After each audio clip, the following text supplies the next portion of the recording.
Right, so we'll just jump straight into it. Declan Hogan, good to have you on. How are you keeping? All good, Kev. All good now. Thanks for having me on. We were just chatting there before we started recording, so we were training last night. It was our first session on the grass. How's the body feeling after it? Yeah, grand. Yeah, feeling good, thank God. Yeah, look, we've been doing a bit on the Astro up to now, so yeah, I'm enjoying it. First proper pre-season since I got surgery there around this time last year, so yeah, no, getting through it now and enjoying it, and different sort of setting as well, full pre-season with the club, but yeah, no, going well, really enjoying it.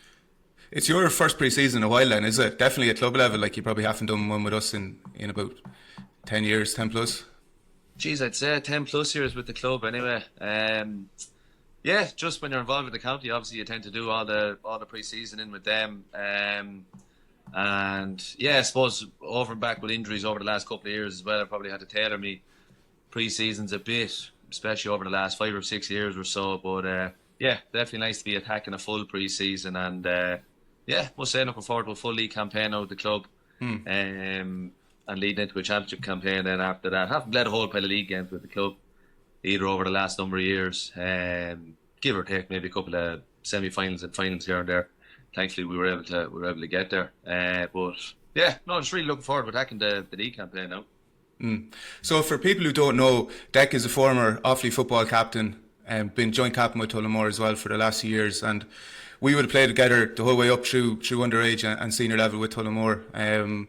You're obviously still playing. I'm part of the Tullamore coaching team now, doing S&C. But at the same time, you're doing S&C with the hurlers as well. So I suppose we're both probably at the start of our careers in terms of coaching. So it is handy to have each other there to bounce off different ideas around what the hurlers are doing and footballers. And there's a good bit of overlap between players and stuff like that as well. How do you kind of find balancing coaching when you're still actively playing as well? I think a lot of that comes back to the fact that we're a dual club, so it's a bit easier to manage when we've alternated nights there. So at the moment, obviously our footballers are training, say, Wednesday, Friday, Sunday. That allows me then to be with the hurlers Tuesday, Thursday, Saturday. So look, it's a hectic enough schedule, and I won't lie, when I took on the role at the start, I was playing inter-county football, and the boys asked me to get involved then. The hurlers asked me to get involved, and I was obviously still playing club football as well. So at the time, I was thinking, geez, am I mad doing this, you know? But I must say, look, it's a big help as well. The GA is very close to me here, so I don't have a massive drive. I'm living really close, so that's a big help. But look, once you throw yourself in, I think the first couple of months took a bit of getting used to in terms of how many hours it was going to take and a bit of navigating here and there. But to be honest about, once you get into the rhythm of it and you get used to it, it's kind of seamless now, to be honest. I'm into my fourth year now doing the S&C with our senior hurling team, and again, look, you have a good relationship there with the football management team as well.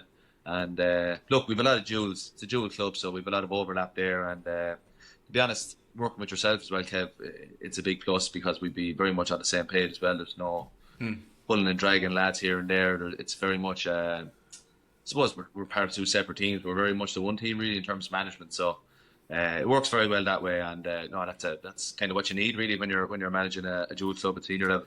Yeah, like this is my second year. Like I would have found last year was a lot more time consuming because you're spending a lot of time sort of putting together everything. It's your first time designing sessions, designing gym sessions, and then once you have the first year banked, it's so much easier. I find you have a lot of the exercises that you'll pull back from. Did you find that then over the last, like, your year 4 now?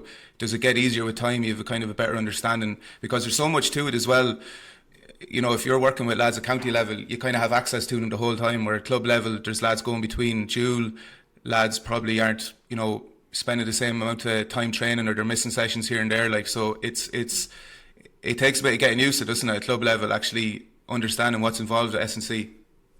Absolutely, you know, and I think again I'm into year 4, so I have a fair grasp of, you know, the players at our disposal now, who's going to be at training, and who the dual lads are, and who needs to be maybe looked after a small bit more, and you know, I'd have a fair idea of maybe the new guys on the panel, guys that maybe need to be exposed to a bit more gym work, guys that maybe need a bit more work on the field. So, look, there's so many moving parts there. It can't but help once you get, as you said, there, getting your first year under the belt with the team is massive, really. And even go back to my first year there with the hurlers, like I played hurling with the club, and a lot of those guys were my teammates and my peers. Yeah. So going in, I think, like at the time, our footballers had a full-time S&C coach, James Buckley, and we're very lucky to have a guy on the ground there every evening with us. And in fairness to the hurlers, sure, they wanted the exact same, of course. And I was only midway through my studies with Setanta when they asked me to come on board. And I hadn't really anticipated getting involved with a senior club that early because, look, truth be told, the main reason for me undertaking the course of strength and condition was because I knew once I finished playing that I was going to be involved with the club in some capacity, be it with under 10s or minor teams or whatever it might be. And I wanted, well, look, I knew the direction the game was going in hurling and football. And I knew a lot of the preparation and training was going to be in the gym and on the field. And I didn't want to be one of these guys that was in the gym looking around, but not really knowing what guys were doing in the gym or what they should be doing and maybe what sort of targets they should be hitting. So I said to myself, I need to get a bit more knowledge in this area. You know, I need to upskill. And yeah, look, I was midway through I did the certificate in strength conditioning at Setanta College. Unbelievable course. I was so happy after finishing it because I had no idea how modern it was going to be when I did actually, start it. And then by the time it ended, I was like, wow, I completely changed my thoughts around training, even my own training. You know, it really helped inform my own training after that. But yeah, look, I was midway through my degree when the hurlers asked me to come on board, and I know I was chatting to you before about this. I literally threw myself in at the deep end, reluctantly in a way again, because those guys were my peers, and I went from playing with those guys, all of a sudden I was telling them what to do, you know. So it was difficult. The first couple of weeks, I won't lie, I was extremely nervous, even speaking in front of the lads. And again, that was probably because I was still learning my trade as a strength and conditioning coach. I had a bit of experience built up. I was lucky enough to have a bit of experience there from Offaly, and worked under some really good S&C coaches through the years, and worked under, obviously, and trained under James Buckley, their books at club level at Tullamore. But yeah, it was definitely a lot different being the other side of the line and being part of the coaching team, we'll say. But definitely, in terms of experience, the best thing I did was throw myself in the deep end there. And that first year was the amount of the learning that went on on my own behalf in that year was incredible. And definitely, look, I made plenty of mistakes in that first year, and I'm still making mistakes now. But yeah, definitely the first year was crucial in terms of my own development as a coach, for sure. Yeah, it's funny. I would have been very similar to you in that way. Like, you're going from playing with a group of lads to coaching them then, and it is interesting just the slight change of dynamic that you'd have with certain individuals. I suppose S&C, you're not the main man. You're not picking a team in one sense, so you can still be friendly with lads, but you kind of have to draw the line with that as well. I want to look. We get into loads of bits about S&C and stuff. I want to start off talking about your Offaly career. I was looking up there your stats in terms of your appearances between league and championship. Do you know how many games you've played? Jeez, I'm going to wager in the 70s, maybe 60s, 70s. 71, 71. Yeah. You're bang 71. On.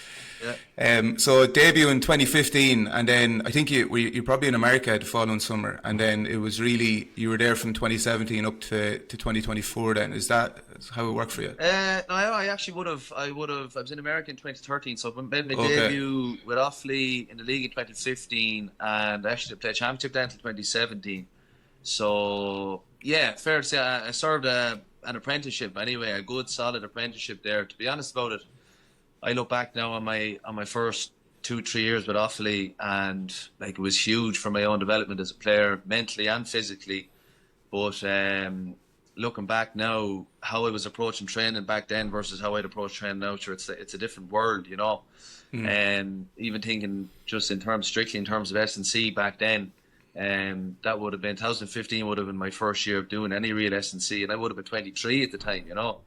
And when I say real S&C, I'm on about structured programs, periodization, everything like that.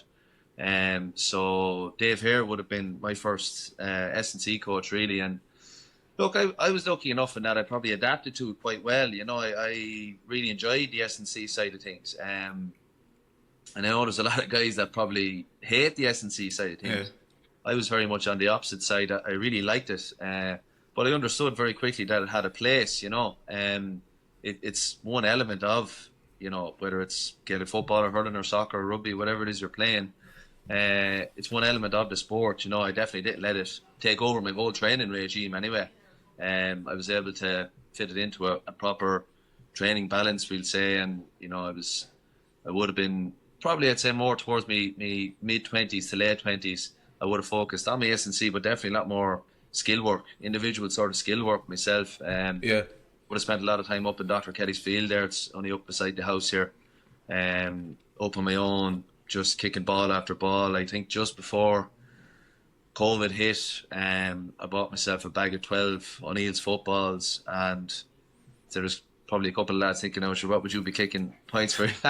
Spent their whole career nearly in the full back line. But I love going up kicking. I love working on skills, and I always thought, even with the old rules, that if you got up the pitch every now and then, you have to be a threat, that kind of way. If you get in around the goal, or you're lucky enough to get in around the goal, but you have to be a point threat, because especially at county level, if teams figure out that you're not a score threat at all, they're nearly be free, So, look, that's nearly, again, go back to 2015. It's nearly a bygone era now, because the game has changed so much in the last, that was 11 years ago now. I think how much the game has changed in the last decade or so. So it's scary, it's absolutely scary how much the demands have changed even for players, and what's expected of players now versus even 10 years ago is huge. Like, we did a lot of our S&C at training in 2015, and back then, again, it was very new to us, and there was, I imagine among players was kind of mixed responses with how it was going,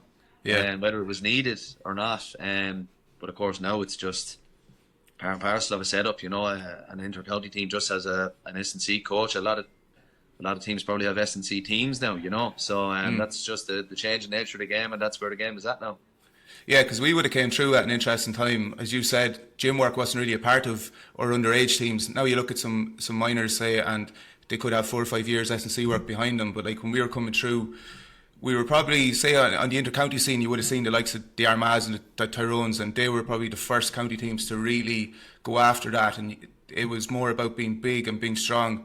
And then that kind of filtered down to club level eventually. And I suppose in terms of like the kind of gym work you were doing, say, to compare it around 2015 to what you would have been doing over the last couple of years, like, did that change massively as well in the county setup? Yeah, definitely. In particular, outside of training. So, you can still do, and I would imagine a lot of inter-county teams now are still doing a lot of their gym work at training. So, a lot of teams be doing hybrid sessions, maybe a bit of gym work before or after their actual pitch session. Whereas back then, it wasn't really expected of a guy to do an individual gym session.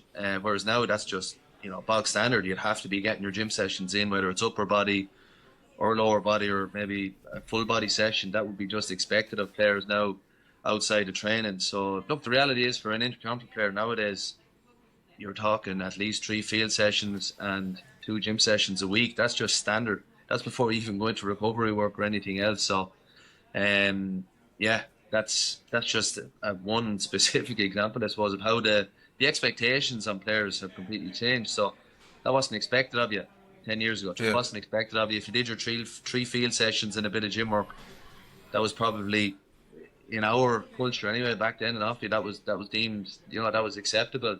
I'm not saying it's the same for every team back then, but that's what, because we were, again, probably only exposed really to S&C back then.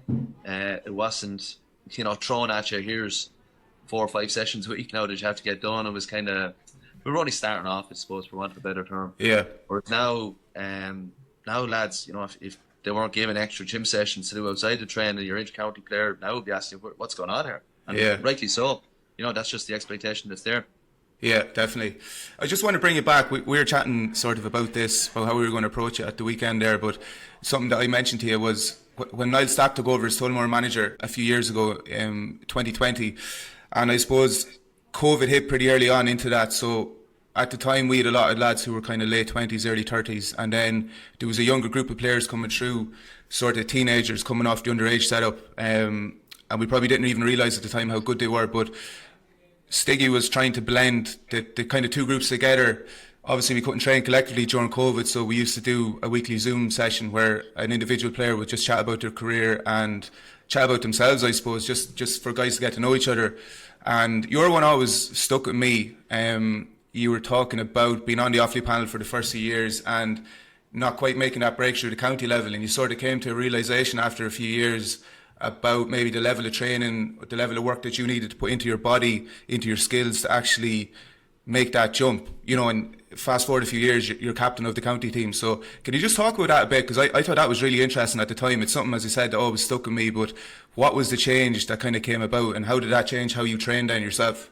Yeah, so again, going back to my first 3 years playing with Offaly, 2015, 2017, made my debut in 2015 and actually had to get hip surgery in 2016.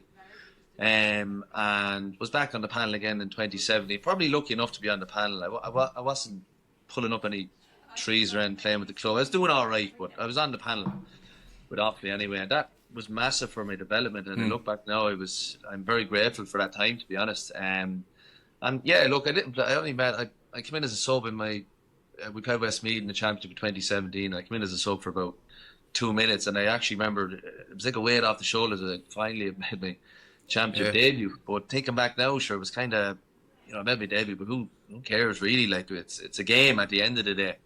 But I suppose for me at the time it was fairly big. But I remember playing league games with Offaly in 2017, 2018 as well, and the reality is, I was surviving at the level. I definitely wasn't thriving at the level. And whereas fast forward a couple of years, I felt comfortable at the level I was playing with. I was expecting to go out and actually perform well. And there was an expectation on me then from other guys that I would go out and do that as well.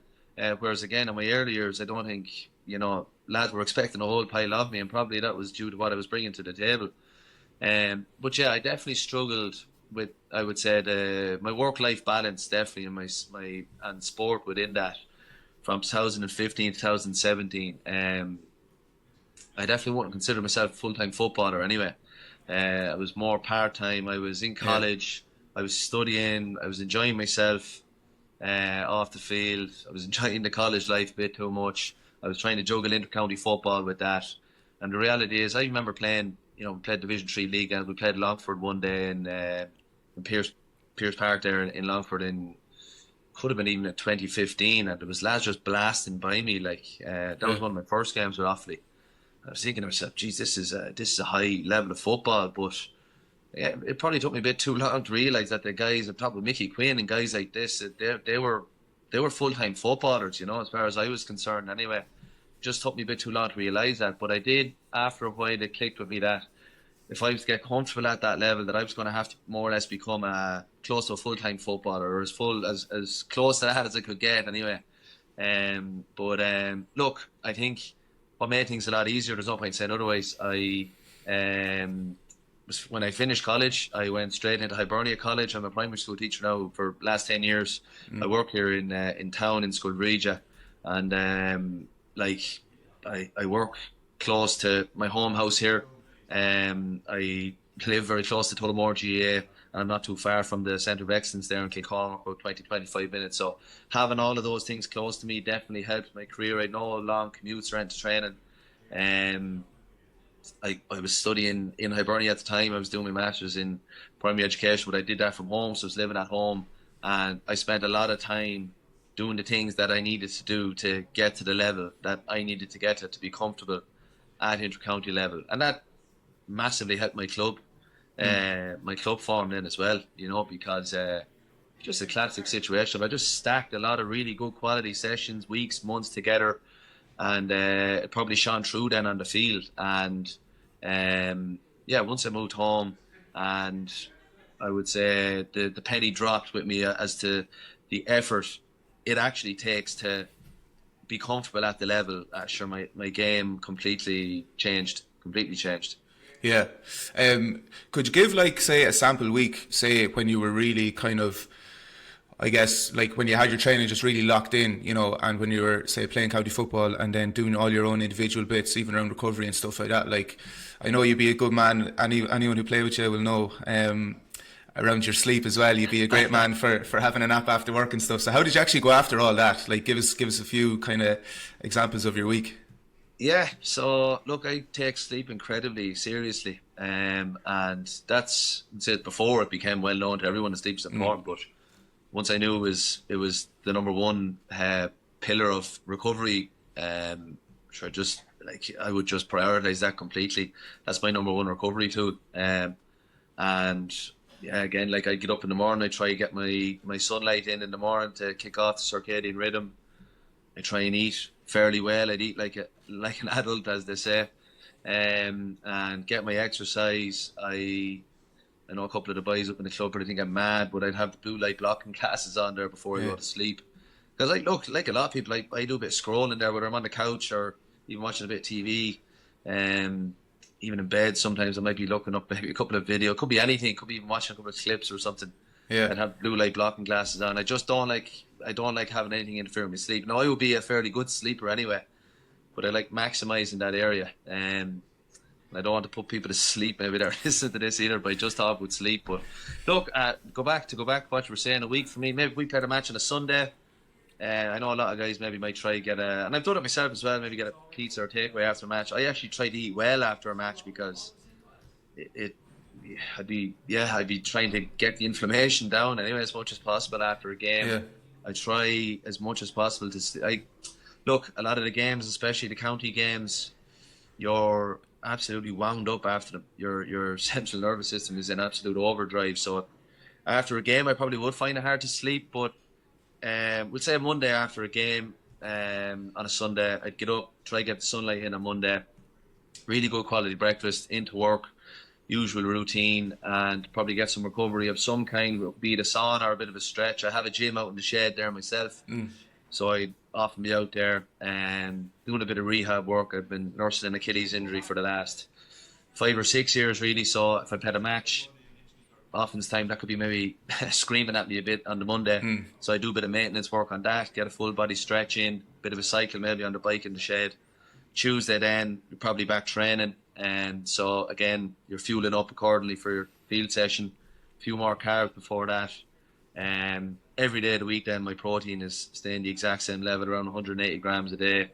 170, 180 grams protein a day. And again, through practice and over the years, of a bit of trial and error with the diet, I kind of know now, without even tracking my macros, exactly how much protein I'm eating in a day, just by eye, you know, that kind of way. I'd aim to get a nice portion of protein with every meal. Wednesday then, probably more recovery after your Tuesday session. Thursday, same as the Tuesday really. Look, back when I wasn't nursing the Achilles as much, I'd definitely be getting one kicking session in a week. I would have had to, especially when I was playing inter-county, I'd get one in a week at least. Even when it was dark, I'd try and make an effort maybe at the weekends. If I was feeling okay on a Saturday morning, I'd try and get up, even if it was only 60 balls to kick. I'd go up and work on something, just maybe just a bit of striking, trying to get the correct purchase on the ball. And I'd try and drag someone up with me, maybe to either get the balls behind the goals or maybe a few kicks with me. But that'd be your standard enough routine, Kevin. That's probably what it became. I was stacking the weeks together and it just became a routine for me, really. Yeah. But it's funny you mentioned sleep. Like, my most listened to podcast by far, by at least double any other one, was the sleep one I done with the sleep expert. So I think it is something that GA players are conscious of, but I think it's something a lot of people still struggle with as well, and they're probably not getting enough sleep, and they're going after all the other bits of recovery that are probably the last 1%, whereas sleep is kind of the main one you need to be nailing. I want to go on to the Achilles in a few minutes, Deck, but just to go back, like, you would have played a lot of football, sort of wing forward, wing back, you know, coming up underage and stuff like that, and then obviously with Offaly then you kind of made your name in the full back line, and then in the last maybe 5 or 6 years at Tullamore you were in the full back line as well. What was that transition like for you? Like, I always found that interesting as somebody who played in the half back line. I really would have dreaded having to go into the full back line, but what was that one like for you? Who was the first Offaly manager to put you in there? Actually, funny story about that one. We're playing, it was John Mahon's first year with us, 2019, and we were playing a challenge match. I think it was against, it could have been an O'Byrne Cup game actually. We're playing in the Faithful Fields, and myself and Peter Cunningham were on the half back line, and for some reason, we were down a corner back, and John moved me in corner back, and I actually ended up playing okay in the game. And a couple of weeks later, anyway, look, I was happy enough. Once I was playing, to be honest, at that stage, Kev, I was happy enough. Whether it was corner back or in goals, I would have given it a go somewhere as long as I was playing. But I obviously. Look, I was impressed in the management anyway and playing cornerback, so I was happy enough to go ahead with it. But ended up playing the O'Byrne Cup games there, league games, cornerback, and look, it was all new to me. But I remember during the league, Peter Cunningham said to me that the mistake I made was going back playing cornerback and actually playing well. That's how I ended up getting stuck there. But look, I must say, I actually chat a lot of people about this. They're, like yourself, I would have spent a lot of time in the half-back line, and I would have been more of an attacking wing-back, we'd say, for want of a better term. Not that I was, completely forgetting about defensive duties or anything like that, but definitely enjoyed the attacking side of the game a lot more. It wasn't a simple transition because there's no doubt about, I would say, in the club and in the county, I definitely wasn't known as a man marker anyway. So I had to learn how to do it, and I would have watched a lot of the best man markers in the game and what they were doing. And being straight up with you, a lot of it was probably self-taught. I was looking at, and I watched a lot of footage of guys that were like when I was trying to learn my trade, they're the best in the business. Really, was Lee Keegan really in terms of man marking. He was able to do it in the corner, out in midfield. He was able to do it everywhere. So I would have kept I would have watched a lot of his clips, a lot of videos of him and his battles there with Darren McConnelly and Kieran Kilkenny and all of those high-profile sort of battles. And the way he was able to basically completely forget about the game and just mark his man, it was a unique sort of. It was a change to change the man marking in a way, and the way he was approaching it anyway. But look, there's different elements to it, especially playing in the corner versus out the field. And look, it was a massive. It took me a good while to learn and really get comfortable in that position too. But to be honest about it, it took time. It took a lot of time, and even when I see it now, managers asking guys to play in the corner. It's not a case of just going in there. It does. If you're asking lads to go in there and play in the corner, and you want them to maybe impress in there or play well, you have to give them time. You have to give them reps in there, because if you don't let a guy adapt to that environment in there and the cat and mouse nature of it, it can be a recipe for disaster. So time is probably what it takes to get comfortable in the position anyway.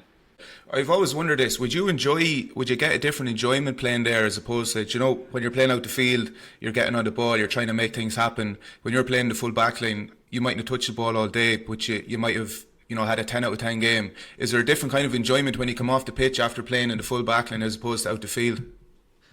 Yeah, it's a different role. I suppose as my role developed in there, I started to relish getting like the top man marking jobs, and that would then become my focus and obsession over might be the course of a week or 2 weeks. You could zone in on one or two individuals, and it would become nearly a game within a game. You'd be marking these people, and you knew that.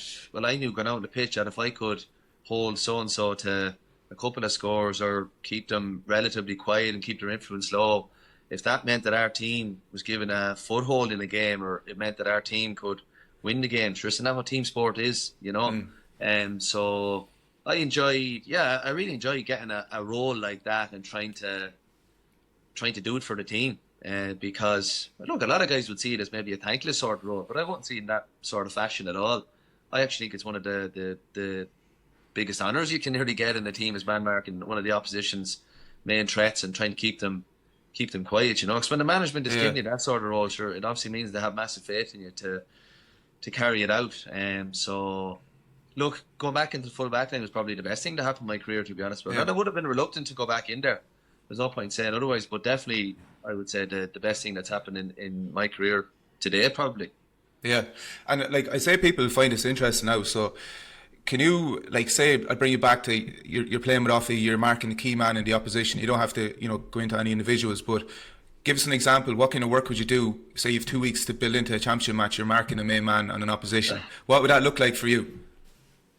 Yeah, look, that would involve watching a sick amount of video, a sick amount of video. And look, this comes back to nearly the demands again on inter-county players anyway. Like, look, a lot of teams, no doubt, even at club level now, they're doing their video analysis, but when you're with the team, a lot of the video analysis has to centre around team-based goals. So you take let's say like the four main, let's say, pillars of the game now are probably your kickouts for, kickouts against, how your attack looks and how your defence looks. And that's a lot of what the team video analysis centres around now, for me anyway.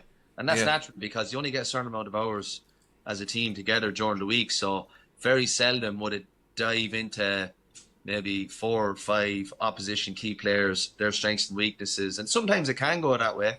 But, very rare would there be 20 minutes spent watching one individual player because it just, there isn't the time for it really. So I realised very quickly that, no one else was going to do the analysis on the opposition players. It had to be me. And very often is the case over the years with, it could have been video analysts or coaches with county or club teams, or, if you had a performance analyst, they'd send you on clips, and it could be just clips of a good forward there from, it could be anyone from Antrim to Dublin to anywhere to Cork. And very often you might get clips of a guy just kicking points, a guy kicking a point with his left foot, kicking a point with his right foot. And you might maybe figure out what foot a guy kicks with, but they did nothing for me really in terms of how to actually maybe get a foothold in a game in the full back line. I actually needed to get the full games and find out where all of these scores were coming from. Like, was this guy getting his scores mainly from the opposition kick out? Was he getting them from, their own kick out? Were they counter attacks? Were they slow attacks, fast attacks? Where were they originating? I needed to know the source of the scores. And another thing that helped me with was by looking at the actual full games, full, we'll say plays 30 seconds before an actual point is scored. I found out very quickly that a lot of corner forwards, a lot of forwards really in general, they develop certain relationships with guys out the field on their team. So I remember vividly they're looking at games, they were playing Division 3 and you'd be marking a corner forward and he might have a really good relationship, say, with their centre forward or their wing forward, but he won't make a run maybe for the midfielder if he had the ball, or he won't make a run for the wing back. So I would play on that and I would know, okay, if the number 11 has the ball, there's a good chance that this could get kicked into a contest here, I'll be ready. But if the number 10 has the ball, I'm after watching 3 or 4 games here, the guy has to make one run inside when number 10 has the ball. So why would I be wasting my energy, potentially looking for a ball that's not going to be kicked in, And so, look, I figured out things like that over the years, but truth be told, I probably went nearly overboard with the analysis side of things, and I probably still do. And maybe it comes from just nearly paranoia, I won't be able to go into a game. I can't go into a game blindly, having done no analysis of opposition forwards. I even went down, especially at inter-county level, teams would be changing around their lineup so much. I'd be going down rabbit holes of, I'd be looking at clips of guys outside even the 26, outside the 30. God forbid if they come in, I'd have to know what they're like, because that often happens at inter-county level. So, look, a lot of hours behind the scenes, but I must say, partly enjoyed it. It was laborious old work, and I'd be at home on the couch, and I could be even before a match. Like, we were playing up on a park here at 2:00. I could have the TV on there, clips up there, 11 o'clock, eating my pre-match meal. No problem. That's doing no. And I know there's probably sports psychologists that tell you maybe the day of a match you should be just relaxing and not thinking about the match, but just couldn't do it. I had to. I had to watch what was going on. I had to know what was going up against, Yeah, because I remember one of the finals we played, I think it could have been 2020, but I played in front of you, so I was right half back and you were generally in the corner behind me, and the morning of the game, like, we're wired differently, where I was just trying not to think about the game and you were sending me clips or just areas where you wanted me to cover it, and it was just like, it just shows how different. Do that now if I. Yeah, but it wasn't even a bad thing for me, It was just, I just found it really interesting that some players, you feel more prepared, even the morning of the game, I'm going into this 100% prepared. If there's any doubt in your mind at all about what's going to happen, it could affect you on the pitch, so you're just doing everything you can. Yeah, look, again, my approach mightn't work for, I'd say, 90% of people, and that's fine. I know it worked for me, And again, there's a lot of people that hate looking at clips and they like going into a game with a free mind. It's up to it's your individual approach, really. It's whatever works for you. But look, there was no doubt that it got to a stage, even for me. I could honestly say I was probably nearly looking at too much video and tape, and trying to choose what not to look at is probably the issue, because again, when I'm looking at individuals, I genuinely start going down rabbit holes. So I might as well nearly have a look at their kickouts as well. I might as well have a look at the throw-ups now. I'll have a look at a couple of slow attacks. The next thing you're just, you know what I mean, you're down this down the rabbit hole. But I must say, like, there was a lot of learning in that, though, and that came from, like, like any time I'd be chatting maybe a young group of players or whatever, someone might ask, any tips or whatever for young lads, I'd always say just actually sit down and watch matches. Actually watch, if you're a wing back, go down there. If there's an Ulster Championship match on, or Leicester Championship match, or Division 3 or 4 league game, go to it and actually watch the guys in your position, and see what they do, because you'll figure out very quickly what the top players do, and probably more importantly, what they don't do. So yeah, that's still my number one piece of advice for that. Actually go watch as much football as you possibly can, because you learn an incredible amount from actually watching 60 or 70 minutes of football just straight up. Yeah, and I think that's something you would probably see both at club and county level, that a lot of the younger players wouldn't actually watch a lot of football or hurling, which would surprise people. But no, I think there definitely is a benefit as well, just understanding how to play a position. Just to kind of move it on, Dec, like in 2023 you were Offaly captain. Liam Kearns, the late Liam Kearns, was the manager, and I suppose you just took over that season when he took charge. You became captain, and then it was in March of that year. Then he passed away tragically. Like, so, what do you remember from that year? I never really talked to you about it after it all, but I just remember thinking at the time, like, it's a crazy thing for a squad to have to go through, that you potentially had training that morning and then you get the news in the afternoon that he's after passing away. Like, that must have been just incredibly tough to go through. Yeah, he actually passed away 3 years today. Was it? Okay, right. 3 years today, yeah. That. So, look, I must say my memories of that year are unbelievably positive. And just thinking of Liam, Lord rest the man, unbelievable manager, incredible manager. Assembled a top backroom team there. Alan Flynn was on board there, former Galway under-21 manager. John Rouse, of course, that trained us with Tullamore. Martin Murphy, former Port Arlington manager there. He had a top S&C coach with him as well, Keith Carr. Dara Finn was part of his S&C team. And Liam was top of that. He was just an unbelievable leader, Kevin, to be honest about it. And he managed to develop a really tight-knit bond there in the group, really positive playing environment, an environment that you'd want to go back to and be part of year in, year out. That was probably, and on top of that, to be honest about it, within the first 2 weeks, I think everyone knew Liam Kearns knew the game inside out. He knew the game inside out, and you just knew that from the way he'd talk about the game. And he had an unbelievable, he was just unbelievable at getting to know players quickly as well. He knew us inside out after about 2 weeks, I'd say. He knew the ins and outs in every player, their strengths, their weaknesses, where they'd fit into his squad, his panel. He had a vision for the team. He had a clear vision of where we'd be in year 2, year 3, and he'd openly talk about it. But look, to this day, the toughest phone call I've ever had to take was this day 3 years ago, when I was actually in my now wife's house, and we had trained that morning. We trained that morning in Faithful Fields. Everything was rosy. We were getting ready for our next league game, which happened to be against Tipperary. Which obviously Liam managed them for a good number of years, and did a very good job with them too. So yeah, I was in the sitting room in my wife's home house, and Michael Dignan rang me, and yeah, he told me Liam had passed away. Honestly, I was completely numb and shook after the whole thing, understandably, and it took a while for that to hit home, to be honest. And Emer was there, my wife was trying to console me, really, because I was distraught after the whole thing. Couldn't believe it, because again, we'd just been talking to him that morning, and I had to let a few of the players know, and I had to deliver that bad news. And And I think the first thing that came to my head was his family, to be honest about it, because you know, as heartbroken as we all were, they were in a much worse position than we were anyway. Losing a family member like that, a father and a husband, incredibly tough for them.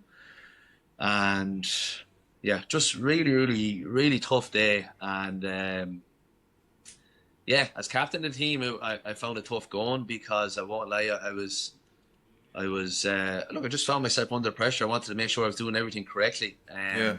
And up to that, I had been dealing with sort of, say, standard stuff you might be dealing with as captain, you know, maybe scheduling, and you might be dealing with one or two things from players, you know, getting maybe accommodation for, I don't know, match away or whatever it might be, and just making sure your everyday stuff is being picked. But that was, yeah, that was tough, even from a leadership point of view. Even delivering the bad news to players was hard going. And I know that the next evening we had a meeting in O'Connor Park under the stand, and that was very, very emotional, and it was very tough. And a lot of people spoke that evening, spoke really well, spoke from the heart. And look, it was laid out because a couple of months previous we were in the exact same place. Liam Kearns had laid out his plans for the year, and the plans were simple. He wanted to perform well in Division 3. He didn't say we were going to get promoted or anything like that, but he said we'd see where we are after the 7 games in Division 3. We ended up with 8 points, which was our best return in a long time back then. We finished with 8 points, had some good performances in the league. And I suppose he had laid out the plans for the championship that year. He said, we want to put Leinster wins back to back. We hadn't won back to back games in Leinster in a long time before that. I would say close to 2 decades anyway. And he had his eye on playing Meath in O'Connor Park that year in 2023. And thankfully, after his passing, we went to Longford. We got a result in the Leinster Championship against Longford. And look, that Meath game was emotionally charged. There was a lot of emotion there afterwards. After we got the result, there was an outpouring of emotion, really, to be honest about it. And that was because everyone associated knew that win would have meant a lot to Liam Kearns. And that was a huge win for a lot of guys on the panel, because, again, we struggled to get wins in Leinster as a group. Yeah. Really, really struggled. So that was a massive moment for that group. And I think a lot of it was because, we just wanted to do Liam justice. We wanted to do him proud. And we knew he was looking down on us that day, and he would have been definitely proud of how we performed. Particularly in the last few minutes in that Meath game, when our backs were to the wall, lads summoned a bit of energy from somewhere just to get over the line. And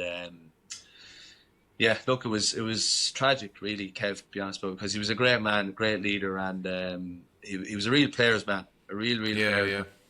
And I must say, I look back, even though we were only with him for 4 or 5 months, I look back on those months so fondly, and I consider myself lucky to have been involved with him, to be honest. Yeah, and like for you, it must have been, you know, people are sort of looking to you as captain. I know you would have been doing interviews and stuff around the time, and it's just a mad thing to actually have to go through. Then all of a sudden you have to start thinking about playing football again, and you're probably trying not to hang off this emotion in dressing rooms before games, but at the same time there's a lot of pressure you're putting on yourselves to make Liam proud. So it was a lot to be dealing with. I'd say it was just a draining season to play. Like after that happening, you're going on for another few months. Oh, it was, of course. And I think initially, look, truth be told, we were probably playing on emotion for the rest of the league campaign. We played Tipperary the weekend after he passed. And, that was a hugely emotional affair down in Temple Stadium.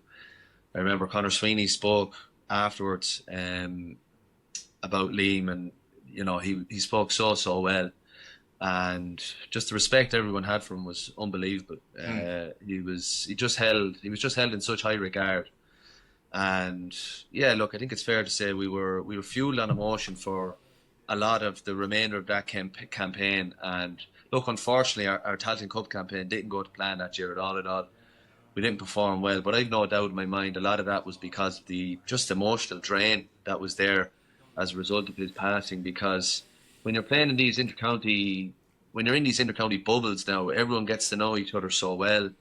You develop a real bond, and Liam that was his number one thing. He wanted to develop an unbreakable bond between the squad. And I remember a phone call I had with him a week before he passed. He would he'd mentioned that a couple of times. His goal was to create an unbreakable bond because he knew that would be needed to build, but he also knew to keep lads coming back year after year. Yeah. That bond would have to be strong and it would have to be real. And he was big on developing that. And look, I think maybe unbeknownst to him, he helped to bond a lot of those guys more than he ever could have wished, to be honest. Just to finish off on the injury, you would have had fairly major surgery on the Achilles last year. How long was that going on for you? That sort of that problem in the Achilles that eventually ended up you had to step away and get surgery. The Achilles issues probably started in around 2020 for me. And to be honest, at the time I didn't really know what it was. I actually thought I just had a bit of a maybe bone bruising on my heel, and it started off just with a bit of pain, and it would come and go. But as I was doing warm-ups and I was getting it warm, and I began to realise maybe later on that this wasn't the best thing. I was just getting warmed up, and naturally the blood flow was getting into my tendon, and I was able to get through games. But I was in fairly severe pain after games. But between 2020 and 2025, anyway, that pain before and after games, like in the warm-up, it would be fairly excruciating. And I'd get it warmed up, I'd be able to play games, I'd be able to train. But unfortunately, I had damaged my tendon to the point where I just couldn't keep doing what I was doing. I was in way too much pain. I was in fairly barbaric pain after matches, especially. But look, as you do when you're playing county and club football, you'll see the jersey hanging on the wall. You'll say, "Sure, look, I'll do whatever I have to do to get that jersey on and to get through a training and get through a match." So look, I was unlucky in that I had a sort of a bone. It's a genetic thing, really. I had a Haglund's deformity, it was called, at the back of my heel. It was like a bone growth, and I was unlucky in that. Look, I had it and it was interfering with my tendon and it was causing a bit of friction down there, and it was kind of, there was a lot of it was nasty anyway, put it that way. There was a lot of swelling involved, but I consider myself unlucky in that was there, but lucky in that I could still train largely and I could still play. But what I did miss was that I couldn't really get up and maybe get the individual sessions I had loved to get in. I couldn't get them in really as much anymore. By the time 2023, 2024 came around, it was very much I train on maybe a Tuesday. I'd be recovering and try and get the swelling down come to Friday, and then I'd do the exact same on a Saturday ahead of my Sunday session. So, the hours I'd have to put in off the field to maintain the Achilles pre-surgery, there was a lot of hours going in. I was still putting in a good few hours to maintain it, because I need to do that for my general health anyway, just to be able to walk and be able to do things pain-free. Like, I like playing a bit of golf, so it's nice. Like pre-surgery, I wouldn't have needed to play around the golf. I wouldn't have been able to play 18 holes pain-free. I'd be coming home nearly kind of half. It'd be very stiff anyway. Whereas now, thankfully, post-surgery, I can walk around and I can play golf definitely pain-free anyway. And even, say, after last night, we trained obviously last night there with the club, and a couple of runs and that at the end, like before surgery, that would have been screaming at me this morning. I can get up relatively pain-free, which is nice. So, look, the reality is I just needed to get the surgery. It's hard to believe it's a year now since I got it. Yeah. But, thankfully I was able to get I went to London to get the surgery. I got onto a guy over there, Jared Antflick is his name, and he performed. It's a relatively new surgery. He was able to shave off the bone deformity and mend the tendon. The tendon had become degenerative, basically. It had died. A lot of it had kind of just worn away. That needed to be mended. Just did the necessary rehabs in a boot there for a while. Spent a lot of time. As you know, we have our Smith machine up there. Spent a lot of time up there on the Smith machine, and the way it's positioned as well, it's looking right out over O'Connor Park. So I was doing a lot of calf raises there, and I was looking out into O'Connor Park and saying to myself, I'll get back out there by hook or by crook. So it was nice to have that visual there while I was going through the laborious rehab. It was definitely a help. And look, I'm happy enough. I got through the rehab. Obviously, massive help from the likes of yourself and the management team there as well. And look, I was very lucky as well. I had an understanding management I was exposed to understanding, would say, management teams, coaches, whatever you want, over the years as well, that knew the situation, and I think there was trust built up there as well, that, you know, if I had to step out of the odd session. No, look, I was able to do 90% of sessions, but 10% of the time you might have to do a bit on the bike. And, you know, I think, look, sometimes you have to adapt. You have to adapt your training plans, as simple as that, especially when you're carrying a bit of a knock. But I like to think that, I'm over the worst of it anyway, thank God. Yeah, and like I say, it did help having the S&C knowledge, but I know, like, you would have built up a lot of knowledge then around tendons and training them. And do you have any, like, there might be people listening to this, say, who are struggling maybe with tendon issues, and what would you have learned about tendon, about rehabbing, and what's kind of the key things that you would have came across over that period? Well, for me, tendons, first of all, are completely different to muscles. They're a completely different type of, how would you say it? They have a completely different makeup altogether. So at the start, when I was getting tendon pain, I was probably treating the recuperation like I would maybe a tight hamstring or a tight calf. Whereas I know now that that's obviously nearly the worst thing you can do is rest too much. Tendons need constant load, and they need a build-up of load. So if you build up too quickly, too high too quickly, your tendon will scream at you. It'll be quite sore. But likewise, if you don't give it enough load, it'll be the exact same as well. So there's plenty of trial and error involved in tendon rehab. And speaking strictly with the Achilles tendon, it's the strongest tendon in the body, so it needs lots of load and it needs lots of heavy load. And there's a good bit of trial and error involved in trying to play with an Achilles tendon issue and then trying to rehab it as well.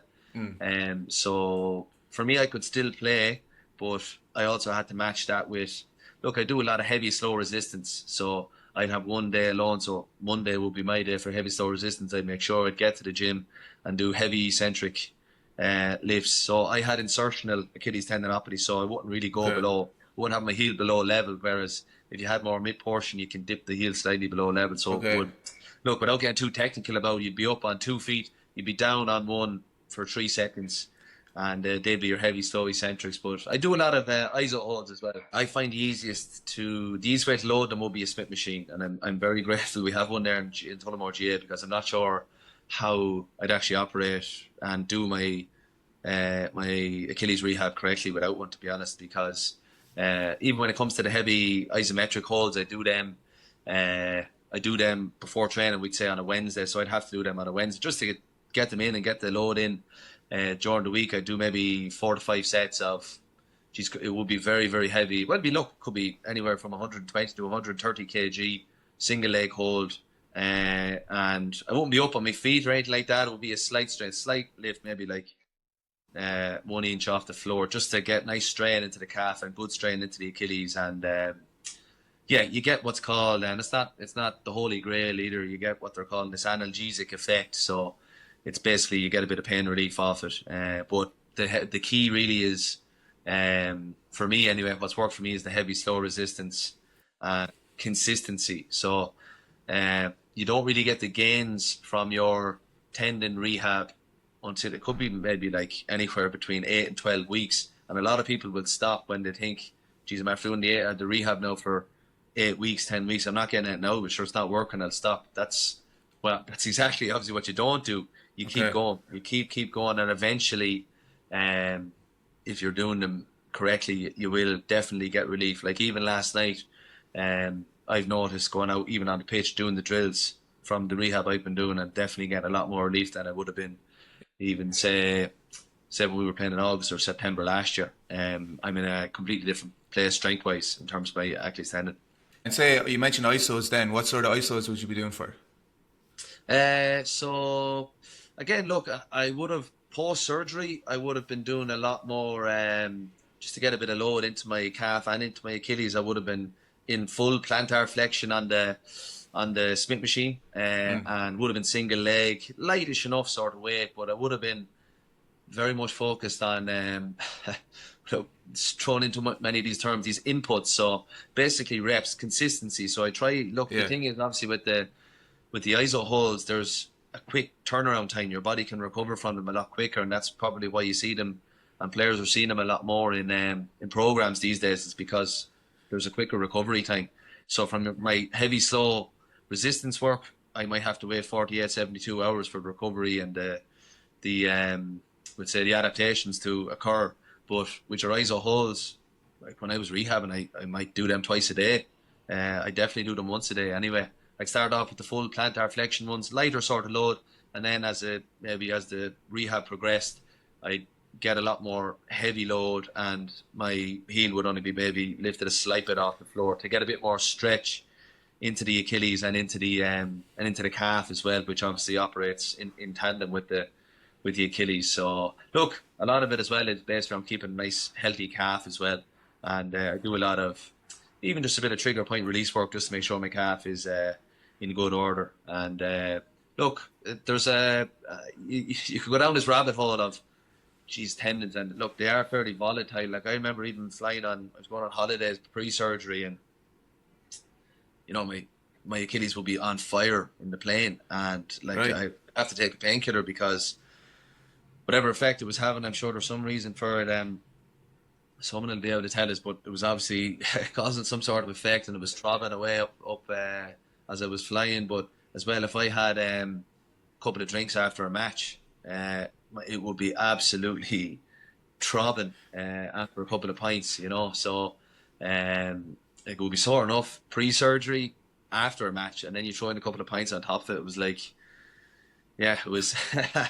It didn't like it anyway. Put it that way. It was causing me a lot of pain. But thankfully, look, I'm over a lot of that now. I can have. I know that I suppose not. I'm not playing county football now. I've enjoyed a couple of stags and stuff, and I haven't had to worry about limping around with my Achilles the day after a stag or anything like that. So I'm definitely enjoying that. We might just touch on that. I want to go back to the surgery in a second, but I suppose the journalist in me, I feel like I need to ask you your current situation with Offaly. Then, have you closed the door on that, or what's your thinking around it?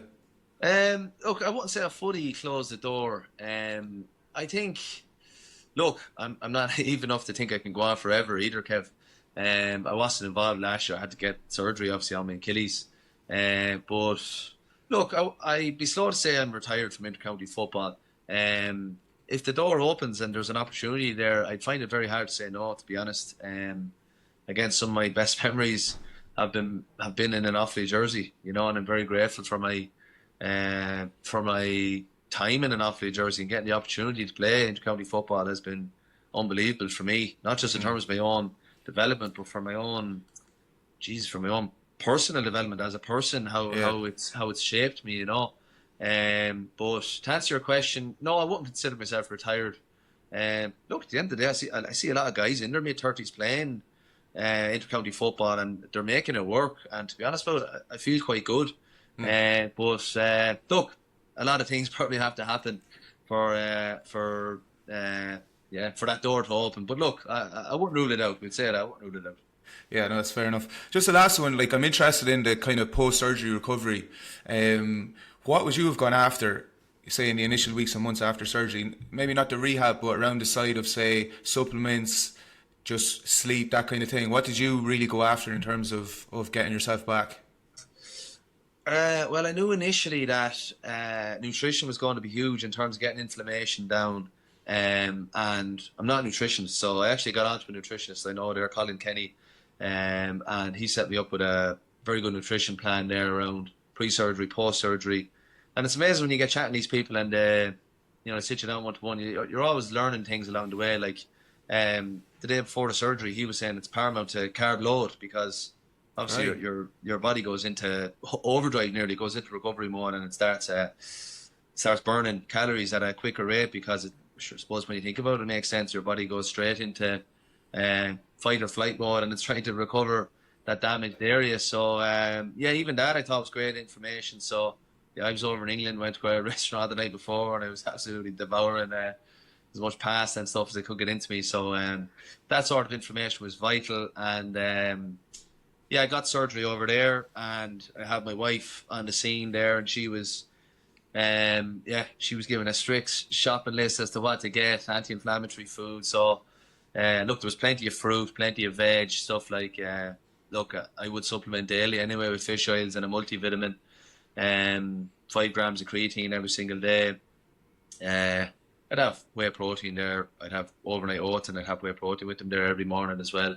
In terms of recovery, then a lot of it was trying to manage the look. I was trying to keep my protein consistent because look, you can't. You have no choice. You will lose a good bit of muscle mass after your training, especially because or after your surgery, because I wasn't able to move my right leg really much at all, and so maintaining as much muscle mass as possible was paramount really. So I was trying to keep my protein high, but trying to not gain as much body fat as I could. Yeah. And that was tough. That I had to be strict on myself, but I don't mind doing that. There's good discipline attached to that, and making sure your macros are in the place that they need to be. So I suppose I was telling myself that putting in those kind of hard yards with the diet pre and post surgery, I knew that was going to bear fruit down the line. And you can't bear the fruit of the labour that isn't done. I suppose you can't reap the rewards unless you put in the hard work and the diligence before that. So look, it took a bit of planning. I got a nutritionist, a plan off a nutritionist, followed it basically to the letter of the law. And once I upped my training, then I could naturally up my carb intake. And look, again, once I knew the Achilles was in a half decent place, it was about once I got back on the field.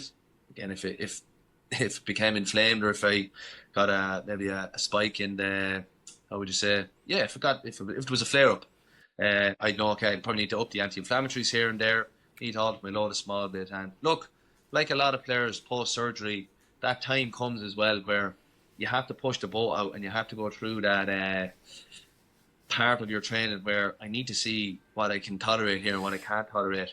And you probably would have seen with me last year in a couple of the training sessions. And it's only natural. You're apprehensive doing them because look, I've had Achilles tendon surgery, and if you're someone else maybe out there, they've had ACL surgery or they've had shoulder surgery, there's that natural week, 2-3 weeks of apprehension where, geez, I don't want to undo the 3-4 months of work I've done. So that time comes, but once you get over that, then that's probably the I suppose the best part of any return to play sort of program is obviously when you get back on the pitch and you're just back in team training, and the routine starts, and you can get that consistency from session to session, match to match. Yeah, because I would have found with the hamstring as well, sometimes you need to feel a small bit of pain coming back, because it's just natural when you're not used to doing any load, and then you're, say, back doing a bit of running, or you kind of have to push, see where the edge is a bit as well in terms of how far you can actually push it, because that's how it recovers and stuff. So there's a balance there. If you're feeling something, necessarily it's not always the right decision just to stop. You might need to push through that a small bit to kind of to let the body know that I'm back here. Absolutely. And look, I would be a big believer in that the human body is capable of really good things, and sometimes, again, look, with your training you can train your mind to get yourself to a place where you're confident with your body and you're confident what it can do. But I'd never really underestimate what the human body can do. And I know from dealing with guys who have injuries now, I'd never ever say to a player maybe that you can't do this, or don't do that, or blah blah blah.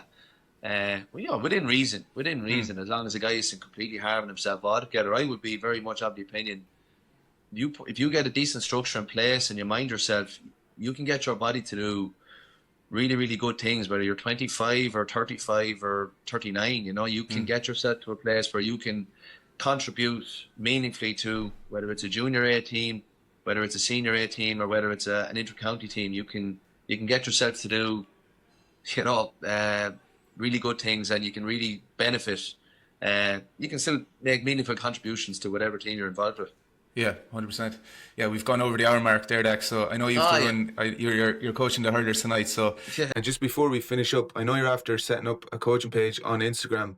Do you want to talk about that? The sort of thing you're going to be posting on there, and let people know where they can follow you. I'll link it in the show notes as well, so anyone listening can click through and find you there. Yeah, the Instagram handle, Kev, is dhogansnc, and basically the page is centered around kind of how would I say, performance for club GA players, male and female, for youth athletes, and good bit of chat about recovery methods, getting the most out of yourself, and a bit of rehabilitation, and plenty of tendon talk in there as well. That was brilliant. That was brilliant. We'll finish up there, but cheers for coming on. Really enjoyed that chat. Thanks a million. Thanks for having me on, Kev. No hassle at all.